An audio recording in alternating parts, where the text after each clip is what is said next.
முதலீடு பற்றி வழிகாட்டுதலுக்கு investment ideas for beginners தொடர் ஆலிஸ் ப்ளூ யூடியூப் சேனலில். நாணய விகடன் சேனல் நேயர்களுக்கு அன்பார்ந்த வணக்கங்கள். நம்ம நம்மளுக்குன்னு ஒரு போர்ட்ஃபோலியோ எப்படி கிரியேட் பண்ணுறது, அதில் நம்ம என்னென்ன அசெட் கிளாஸஸ் எல்லாம் வச்சுக்கலாம், ஒரு அசெட் கிளாஸோட பாசிட்டிவ் என்ன, நெகட்டிவ் என்ன, அது நம்மளுக்கு பொருத்தமானதா அப்படிங்கிறதெல்லாம் பற்றி கடந்த 13 வாரங்களாக பார்த்துட்டு வந்தோம். போன வாரம் நம்ம ஒரு மியூச்சுவல் ஃபண்டை பற்றி பேசணும். பட் மியூச்சுவல் ஃபண்டும் ஈக்குவலி பிக், ஷேர் மார்க்கெட் மாதிரி ரொம்ப பெரிய விஷயந்தான். நம்ம எவ்வளோ பேசினாலும் அது கம்மின்னு தான் ஆகும். ஸோ இந்த வாரமும் நம்ம மியூச்சுவல் ஃபண்ட்ஸ் பற்றி தான் பேச போகிறோம். நம்ம ஏற்கனவே ஈக்விட்டி ஃபண்ட்ஸ், டெட் ஃபண்ட்ஸ் அதை பற்றிலாம் பார்த்துட்டோம். இப்போ நம்ம பார்க்க போகிறது இன்னும் சில வகையான ஃபண்ட்ஸ், ஹைப்ரிட் ஃபண்ட்ஸ், அதர்ஸ். இது ரெண்டுமே நம்ம போன வாரமே பேசணும். அதை பற்றி பார்த்துட்டு அதை விட முக்கியமான சில ஃபண்ட்ஸ் இருக்குது, அதையும் நம்ம பார்க்கலாம். இப்போ நம்ம ஃபஸ்ட்டு ஹைப்ரிட் ஃபண்ட்ஸ் பார்க்குறோம். ஹைப்ரிட் ஃபண்டுனா ஈக்விட்டி ஃபண்டில் நம்மளுக்கு வளர்ச்சி கிடைக்குது, டெட் ஃபண்டில் நம்மளுக்கு பாதுகாப்பு கிடைக்குது. இது ரெண்டும் எனக்கு சேர்த்து வேணும் அப்படிங்கிறவங்களுக்கு ஹைப்ரிட் ஃபண்டு ரொம்ப யூஸ்ஃபுல்லாக இருக்கும். ஹைப்ரிட் ஃபண்ட்லேயே கன்சர்வேட்டிவ் ஹைப்ரிட் ஃபண்ட் அப்படிங்கிறது பேரை பார்த்தாலே தெரியுது இல்லையா, கன்சர்வேட்டிவ் இன்வெஸ்டர்ஸ்க்கு ரொம்பவே யூஸ் ஆகும். ஏன்னா பாதுகாப்பு அதிகமாக இருக்கும். இதில் ஈக்விட்டியில் ஒரு 10 to 25% அளவு தான் ஈக்விட்டியில் இன்வெஸ்ட் பண்ணுவாங்க, மீதியெல்லாம் டெட் இன்வெஸ்ட்மெண்ட் தான். அதனால் பாதுகாப்பு அதிகமாக இருக்கும், வளர்ச்சி சுமாராக இருக்கும். பேலன்ஸ்ட் ஹைப்ரிட் ஃபண்டில் ஈக்விட்டியில் 40 to 60% இன்வெஸ்ட் பண்ணுவாங்க. அதனால் வளர்ச்சி அந்த அளவுக்கு இருக்கும், பாதுகாப்பு சுமாராக இருக்கும். அக்ரெசிவ் ஹைப்ரிட் ஃபண்டில் 65 to 80% அளவுக்கு ஈக்விட்டியில் இன்வெஸ்ட் பண்ணுவாங்க. அதனால் அதில் வளர்ச்சி அதிகமாக இருக்க வாய்ப்பு இருக்குது, ரிஸ்க்கு கொஞ்சம் அதிகமாகவே இருக்கும். இது தவிர dynamic asset allocation fund, balanced advantage fund அப்படிங்கிற ஃபண்ட்ஸ் எல்லாம் என்ன பண்ணுது அப்படின்னு பார்த்தோம்னா, அவங்க ஒரு கால் ஈக்விட்டியில் ஒரு கால் டெட்டில் இருக்கும். அந்த எக்கனாமிக் சூழ்நிலைக்கு தகுந்த மாதிரி ஈக்விட்டிலையும் டெட்லேயும் அவங்க ரேஷியோவை மாற்றி அமைச்சுக்குவாங்க. இப்படி எல்லா விதமான இதுவும் நம்மளுக்கு கொடுக்கணும் அப்படிங்கிறதுல மியூச்சுவல் ஃபண்ட் இண்டஸ்ட்ரி ரொம்ப உறுதியாக இருக்காங்க.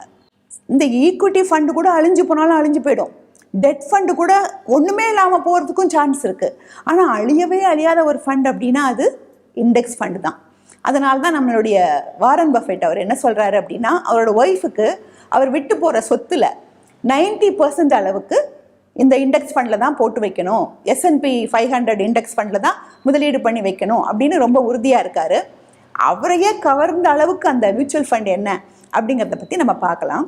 இண்டெக்ஸ் ஃபண்டுங்கிற பேரை பார்த்தாலே புரிஞ்சிருக்கும். ஒரு சென்செக்ஸ் இல்லைன்னா ஒரு நிஃப்டி, இது மாதிரி ஏதாவது ஒரு இண்டெக்ஸை ஃபாலோ பண்ணுற மாதிரி இருக்கும். ஃபார் எக்ஸாம்பிள் சென்செக்ஸ் ஃபண்டுன்னு எடுத்துக்கலாம். இதில் சென்செக்ஸில் 30 ஸ்டாக்ஸ் இருக்குது நமக்கு தெரியும். ஸோ இந்த ஃபண்டும் என்ன பண்ணும், அதே 30 ஸ்டாக்ஸில் இண்டெக்ஸில் என்ன ரேஷியோவில் அந்த கம்பெனிஸ் எல்லாம் இருக்கோ அதே ரேஷியோவில் இவங்களும் இன்வெஸ்ட் பண்ணுவாங்க. So it will be a small mirror of the index. அதனால் என்ன ஆகும் அப்படின்னா, அந்த இண்டெக்ஸ் கொடுக்கக்கூடிய வருமானத்தை ஏறக்குறைய இந்த இண்டெக்ஸ் ஃபண்டாலையும் கொடுக்க முடியும்.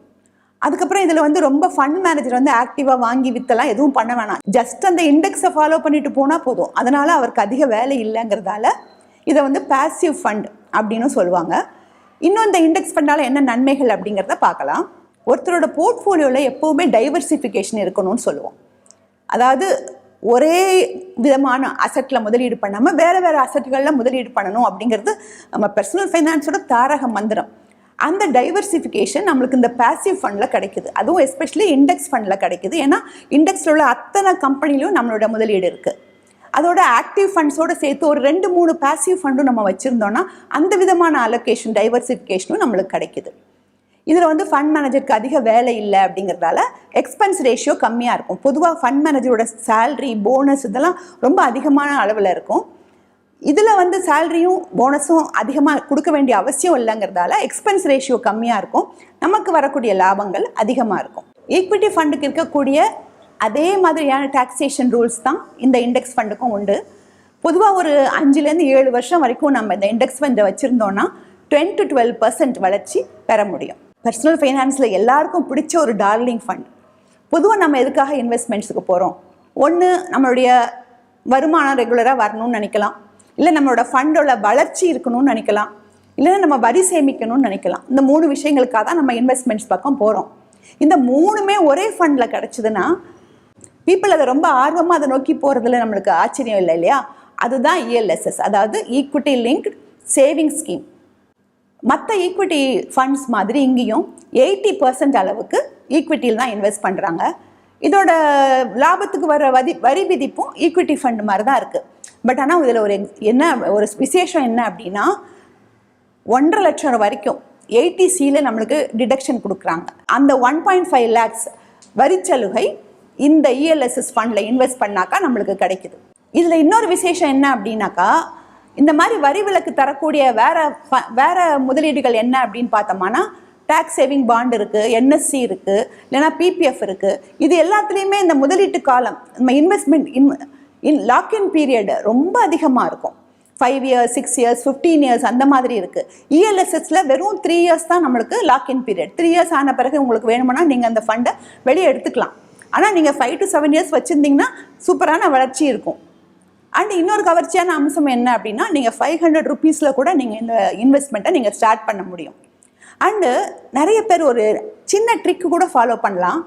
என்ன அப்படின்னா, ஃபஸ்ட்டு 3 years பல்ல கடிச்சிட்டு அந்த 1.5 lakhs நம்ம சேவ் பண்ணிட்டோன்னா, அப்புறம் ஆஃப்டர் தேட் எவ்ரி இயர் நம்மளுக்கு அந்த திரும்பி வரும் அந்த பணம்.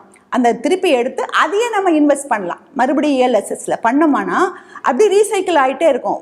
ஒன் திங், நம்மளுடைய கார்பஸ் ரொம்ப வளருமானா கண்டிப்பாக வளராது. ஆனால் எல்லாராலையும் எவ்ரி இயர் 1.5 lakhs ஸ்பேர் பண்ணுறதுங்கிறது கஷ்டம் இல்லையா? அப்படிப்பட்டவங்களுக்கு இது பெரிய ஹெல்ப். 3 வருஷம் நீங்கள் கஷ்டப்பட்டு இன்வெஸ்ட் பண்ணிட்டீங்கன்னா அந்த பணம் திரும்பி வரும்போது நீங்கள் அதையே எடுத்து மறுபடியும் அதே இஎல்எஸ்எஸ்ல போட்டு வரிச்சலுகை பெற முடியும். இதை ரொம்ப அதாவது 1.5 லட்சம் ரூபாய் சேமிக்கிறதுக்கு கஷ்டப்படுறவங்களுக்கு இது ரொம்ப பெரிய உதவியாக இருக்கும். இஎல்எஸ்எஸ்ல இன்வெஸ்ட் பண்ணும்போது நம்ம கவனிக்க வேண்டியது ஒரே ஒரு விஷயந்தான். நார்மலி நம்ம என்ன பண்ணுறோம், ஜனவரி மாதம் அப்போ தான் நம்மளுக்கு அந்த டேக்ஸை பற்றிலாம் ஞாபகம் வரும். உடனே அவசரமாக ஓடி போய் ஒரு இஎல்எஸ்எஸ் ஃபண்டில் போய் இன்வெஸ்ட் பண்ணுறோம். அப்போ மோஸ்ட் ஆஃப் த டைம்ஸ் என்ன ஆகும் அப்படின்னா, மார்க்கெட் உச்சத்தில் இருக்கும். நம்ம ஒரு கம்பெனியோட ஷேரை போய் நம்ம உச்ச விலையில் வாங்கினா அதுக்கப்புறம் எங்கேருந்து வளர்ச்சி இருக்கும்? அது மாதிரி நம்ம இந்த இஎல்எஸ்எஸ் ஃபண்டையுமே ஜனவரி மாதத்துக்கு அப்புறம் இன்வெஸ்ட் பண்ணால், சப்போஸ் மார்க்கெட் ரொம்ப ஹையாக இருந்ததுன்னா நம்ம இன்வெஸ்ட்மெண்ட்டுக்கு வளர்ச்சி இருக்காது. நம்மளுக்கு தெரியும் எப்படி நம்ம இந்த மார்ச் எண்டுக்குள்ளே இதில் பண்ண போகிறோம் அப்படின்னு தெரியுது இல்லையா?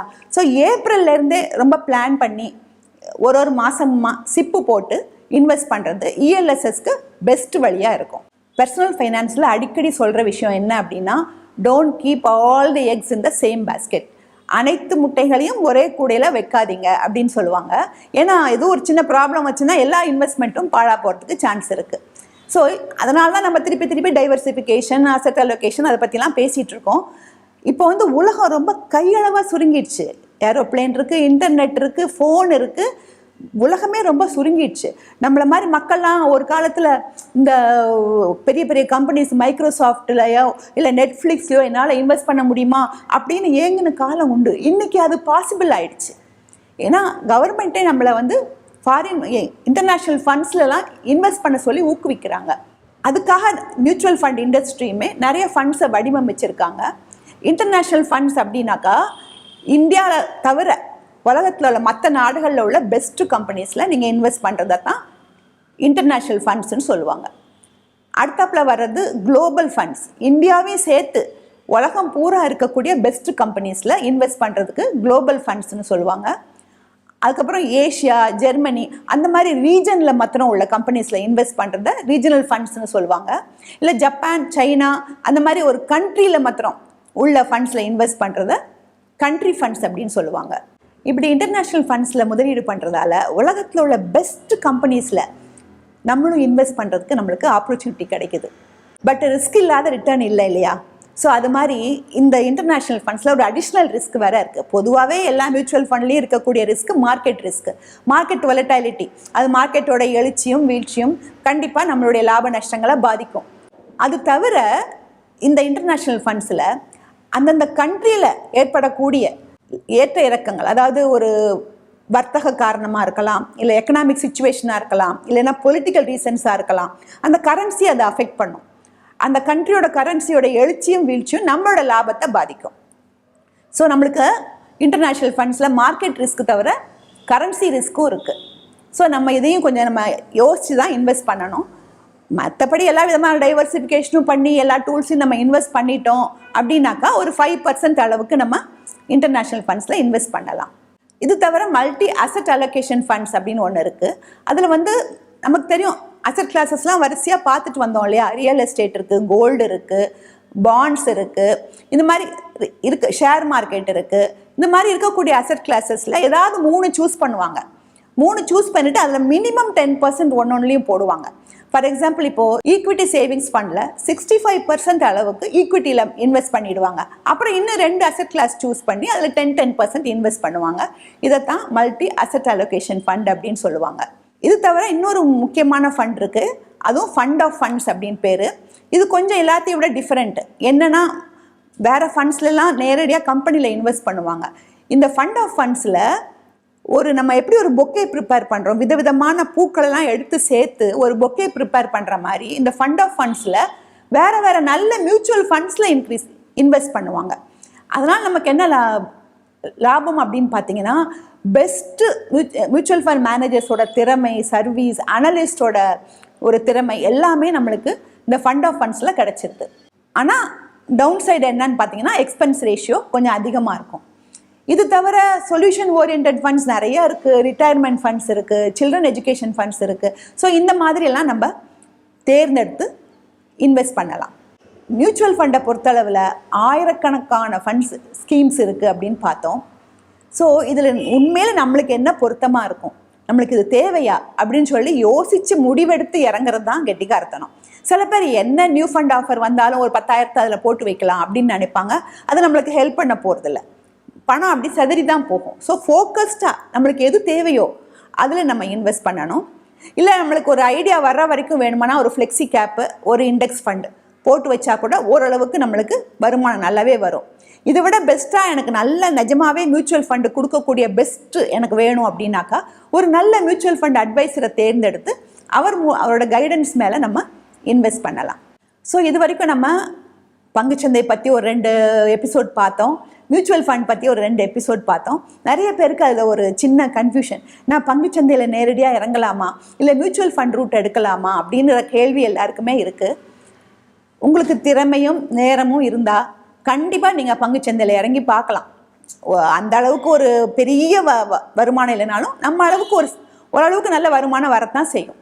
ஆனால் உங்களுக்கு நேரமும் பொறுமையும் இல்லை, நீங்கள் ஃபஸ்ட் டைமாக சந்தைக்குள்ளே வரீங்க அப்படின்னாக்கா better to go to the mutual fund route. முதல்ல மியூச்சுவல் ஃபண்ட் ரூட்டில் கொண்டு போய் இன்வெஸ்ட் பண்ணிவிட்டு அதை கொஞ்சம் ஸ்டடி பண்ணி நம்ம இன்னும் கொஞ்சம் அதை பற்றி நாலேஜ் எல்லாம் வர விட்டு கொஞ்சம் கொஞ்சமாக நம்ம ஷேர் மார்க்கெட்டுக்குள்ளே போகிறது தான் சரியாக இருக்கும்னு தோணுது. இல்லை சில பேர் நிஜமாவே கொஞ்சம் திறமையோடு இருப்பாங்க. அவங்க என்ன சொல்லுவாங்க, 7 வருஷம் நான் மியூச்சுவல் ஃபண்டில் பார்க்குற மணியை நான் ஒரே வருஷத்தில் நான் ஷேர் மார்க்கெட்டில் பார்த்துருவேனே அப்படின்னு கேட்பாங்க. அப்படி ஆர்வம் உள்ளவங்க உங்கள் கார்பஸில் ஒரு 50% மியூச்சுவல் ஃபண்டில் 50% நேரடியாக ஷேர் மார்க்கெட்டில் போட்டு 2ஓட வளர்ச்சியையும் பாருங்கள். நீங்கள் ஜெயிக்கிறீங்களா, ஃபண்ட் மேனேஜர் ஜெயிக்கிறாரான்னு பாருங்கள். யார் ஜெயிக்கிறாங்களோ அந்த பக்கத்துக்கு நீங்கள் உங்களுடைய மற்ற இன்வெஸ்ட்மெண்ட்ஸை கொண்டு போகிறது சரியாக இருக்கும். ஸோ உங்ககிட்ட ஏற்கனவே என்ன ஃபண்ட் இருக்குது, பொதுவாக எல்லாத்தையுமே ஒரு ஈக்விட்டி ஃபண்டு, ஒரு டெட் ஃபண்டு இருக்கும். அது தவிர வேறு என்னென்ன ஃபண்டு இருக்குது, இல்லை நீங்கள் என்னென்ன ஃபண்டில் இறங்கலாம் அப்படின்னு நினைக்கிறீங்க, இண்டெக்ஸ் ஃபண்டு உங்களுக்கு இன்ட்ரெஸ்டிங்காக இருக்கா, ஸோ இன்னும் அடுத்தாப்பில் இன்வெஸ்ட் பண்ணும்போது எதில் பண்ணலாம் அப்படின்னு யோசிக்கிறத இந்த வாரம் அசைன்மெண்ட்டாக வச்சுக்கலாம். I wish you all the very best. முதலீட்டு உலகிற்கு நீங்கள் புதியவரா? தமிழில் முதலீட்டு பற்றி வழிகாட்டுதலுக்கு இன்வெஸ்ட்மெண்ட் ஐடியாஸ் ஃபார் பிகினர்ஸ் தொடர் ஆலிஸ் ப்ளூ யூடியூப் சேனலில் சப்ஸ்கிரைப் பண்ணுங்க, மறக்காம பாருங்க. மேலும் நானே விகடன் யூடியூப் சேனல்ல வரப்போற பிசினஸ் மற்றும் பினான்ஸ் சம்பந்தமான வீடியோக்களை உடனே பார்க்க இந்த வீடியோ கீழே உள்ள சப்ஸ்கிரைப் பட்டனை கிளிக் பண்ணுங்க அண்ட் மறக்காம அந்த பெல் ஐக்கனையும் கிளிக் பண்ணிடுங்க.